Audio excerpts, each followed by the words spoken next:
நல்லார் ஒருவர் உளரேல் அவர் பொருட்டு எல்லாருக்கும் பெய்யும் மழை என்று வள்ளுவர் சொல்லியிருக்கிறார். இங்கு எல்லோரும் நல்லவர்களாக இருப்பதனால் பெய்யென பெய்கின்ற மழை மெய்யாகவே பெய்து கொண்டிருக்கிறது. அரங்கிற்கு இந்த சிரமங்கள் மத்தியில் இந்த நிகழ்விற்கு பெருமை சேர்க்கும் வகையில் கூடியிருக்கின்ற பெருந்தகையீர் அனைவருக்கும் வணக்கம். இந்த கன்னி மரியாவின் ஆன்மீக காந்த பூமியில் பேராலயம் என்பது அறிவுசார் முயற்சிகளுக்கும்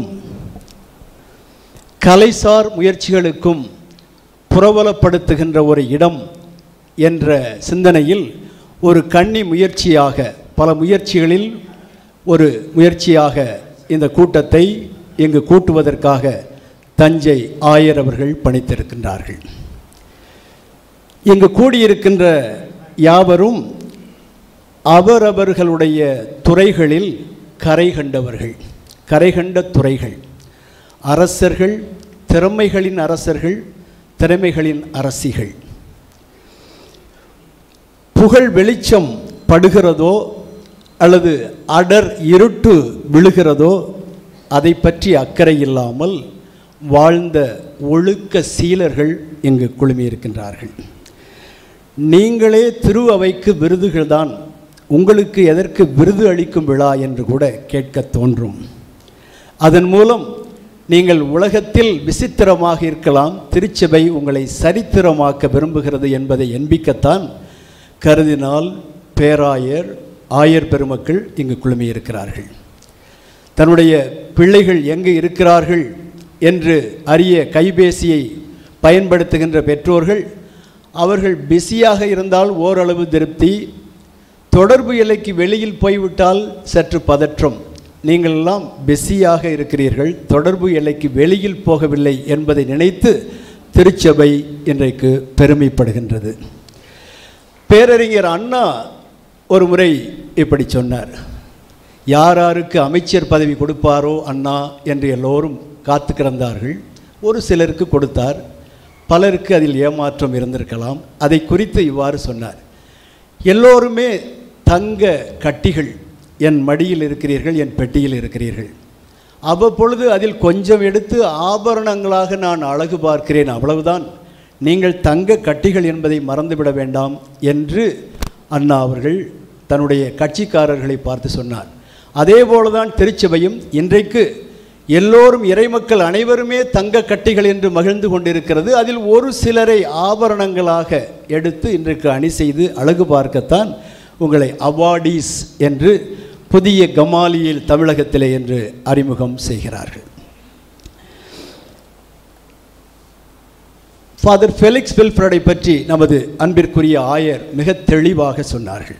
அறிஞர்கள் போற்றும் பேரறிவாளர், கருத்துக்களை தேடி தொகுப்பதில் குறுந்தொகை இலக்கியத்தில் சொல்லப்படுவது போல கொங்குதேர் வாழ்க்கை அஞ்சிரை தும்பியையும் வென்ற ஒரு சிறப்புடையவர். புது புது கருத்துக்களை, புத்துண்ண புது புது கருத்துக்களை கொடுக்கக்கூடிய அறிஞர். வள்ளுவன் தன்னை உலகினுக்கே தந்த வான்புகள் கொண்ட தமிழ்நாடு என்று சொன்னது போல ஃபெலிக்ஸ் அவர்களை உலகினுக்கே தந்த வான்புகள் கொண்ட தமிழ்நாடு, தமிழ் திரு அவை என்று சொன்னால் அது மிகைச்சொல் இல்லை. எப்படி ராதாகிருஷ்ணனுடைய பிறந்த நாளை ஆசிரியர் தினமாக கொண்டாட வேண்டும் என்று அவர் பணித்தாரோ, அதே போல எனக்கு முக்கியத்துவம் கொடுக்க வேண்டாம், இந்த நாளை தமிழகத்திலே ஆற்றல் நிறைந்தவர்களை, எத்தனையோ விதங்களில் வரலாறு சரித்திரம் படைத்தவர்களை கௌரவிக்கின்ற ஒரு தினமாக நீங்கள் கொண்டாடலாம் என்று அவரோடே பல முறை கலந்து பேசி, இதற்கு காரணமாக திருச்சி முதன்மை குரு, Madras university chief doctor Ponnaiah, father Sebastian JD academy, father Elphinstone, Nithya Sahayam போன்றவர்களெல்லாம் பலமுறை திட்டங்கள் தீட்டி இந்த நாளை நாம் தேர்ந்தெடுத்திருக்கின்றோம். இப்படி செய்வதற்கு பல காரணங்கள் இருக்கின்றன. உலகத்திலே பஞ்சம் இன்றைக்கு எதற்கு என்றால் சிந்தனை பஞ்சம், தலைமைத்துவத்திற்கு பஞ்சம். எனவே தலைமைத்துவத்திற்கு பஞ்சம் என்று மக்கள் தங்களை ஒரு எதிர்மறைகளுக்கு கொண்டு போகக்கூடாது, நம்மிடமே தங்க கட்டிகள் இருக்கிறார்கள் என்பதை காட்டுவதற்காகத்தான் இந்த முயற்சி. இரண்டாம் வத்திக்கான் சங்கத்திலே அர்ஜென்தஸ் என்று இந்த மிஷனரி நாடுகளை பற்றிய ஒரு ஏடு உள்ளது. அந்த ஏட்டினுடைய தொடக்கத்தில் அந்த ஏடு இப்படி இல்லை. அந்த மிஷன் நாடுகளில் இருப்பவர்களால் அது எழுதப்படவில்லை. 80% இந்த வேத பணிகள் என்றால் என்னவென்று தெரியாத இறையலார்கள், தெரியாத ஆயர்களை வைத்து எழுதப்பட்ட ஏடு தொடக்கத்தில். அதை பால் தி சிக்ஸ்த்திடம் கூட போய் சொன்னார்கள். அது அப்படியே இருந்துவிட்டு போகட்டுமே என்று அவர் எண்ணினார். அவருக்கும் அது புரியவில்லை. ஆனால் அதை விட்டு விடவில்லை. சர்க்கிள் ஆஃப் ஃப்ரெண்ட்ஸ் என்று சொல்லி போட்டிருக்கிறேனே, அது ஒரு ஃப்ரெஞ்சு வேர்டு. டாக்டர் கரம்பை சொன்னார், அது ஜெர்மனியிலும் அதே பொருளில் ஒரு வார்த்தை இருக்கிறது என்று. அந்த சர்க்கிள் ஆஃப் ஃப்ரெண்ட்ஸ் ஆங்காங்கு பேசி இந்த ஏடு சரியில்லை என்று சொல்லி எஸ்விடி சபையை சார்ந்த ஒரு ஜெனரல் அப்போது இருந்தவர் பால் தி சிக்ஸ்த்துக்கு ரொம்ப வேண்டியவர். அவரிடம் சொல்லி இது தவறாகிவிடும் என்று சொல்லி அதன் பிறகு எழுதப்பட்ட ஏடுதான் அர்ஜென்தஸ். ஆங்காங்கே எடுக்கிற முயற்சிகளுக்கு எவ்வளவு பெரிய பலன்! திருச்சபையினுடைய திருப்பு முனையாக இருந்த வத்திக்கான் ஏடுகளிலேயே இது போன்ற ஒரு சிலருடைய முயற்சிகளுக்கு பலன் கிட்டியது என்பதற்காகத்தான் இது போன்ற முயற்சிகளை நாம் எடுத்துக்கொண்டிருக்கின்றோம். எனவே அன்பார்ந்த சகோதர சகோதரிகளே, உங்கள் அனைவரையும் இந்த நிகழ்விற்கு மறுமுறையும் ஆயரோடு சேர்ந்து நான் அழைப்பதில் பெருமகிழ்ச்சி கொள்கிறேன்.